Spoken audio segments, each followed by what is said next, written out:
अस्सलाम वालेकुम एवरीवन। तो हम नेज़ीरिया पढ़ रहे थे। हमने नेज़ीरिया मेनिंजाइटिस और नेज़ीरिया गोनोरिया को बहुत डिटेल में पढ़ लिया है। अब हम इनका एक डिफरेंस पढ़ लेते हैं। ये डिफरेंस बार बार पेपर में पूछता है ना, तो आपको ये याद होना चाहिए और इससे बहुत सारे MCQs भी निकलते हैं, तो आपको ये चीज़ याद होनी चाहिए। ठीक है, अब हम जल्दी से इसको पढ़ लेते हैं। तो हमारे पास जो नेज़ीरिया मेनिंजाइटिस है उसके पास कैप्सूल होता है, कैप्सूल है तभी वैक्सीन भी है। मगर जो गोनोरिया है ना, इसके पास हमारा कैप्सूल नहीं होता, कैप्सूल नहीं है तो वैक्सीन भी नहीं है। ठीक है, अब नेज़ीरिया मेनिंजाइटिस कौन से डिजीज़ेस करा रहा है? एक मेनिंजाइटिस करा रहा है। अगर सिर्फ CSF में है तो मेनिंजाइटिस कराएगा, अगर वो ब्लड में आ गया है तो फिर मेनिंजोकॉक्सीमिया करा रहा होगा। नेज़ीरिया गोनोरिया क्या कराता है? यूरोजेनिटल इन्फेक्शन, यानी ये जो गोनोरिया है ना, वो जेनिटल ट्रैक्ट का ही इन्फेक्शन होता है।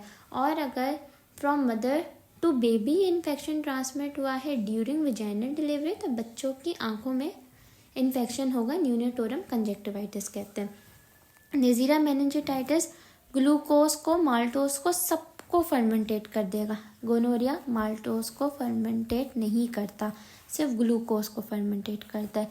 तो ये MCQ वाला पॉइंट है कि नेज़ीरिया मेनिंजाइटिस माल्टोज को फर्मेंटेट कर देता है, गोनोरिया माल्टोज को फर्मेंटेट नहीं करता। दोनों ही ब्लड अगार पे ग्रो नहीं करते।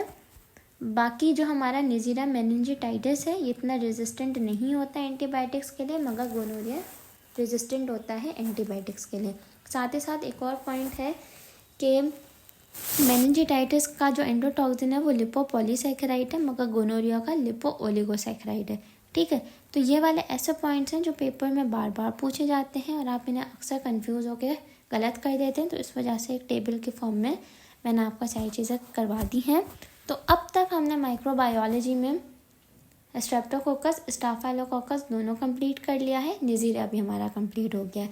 अब नेक्स्ट से हम रॉड्स स्टार्ट कर देंगे। ठीक है, ग्राम पॉजिटिव रॉड्स और ग्राम नेगेटिव रॉड्स। ठीक है, और अब तक हम ग्राम पॉजिटिव कोकाई और ग्राम नेगेटिव कोकाई दोनों कंप्लीट कर चुके हैं।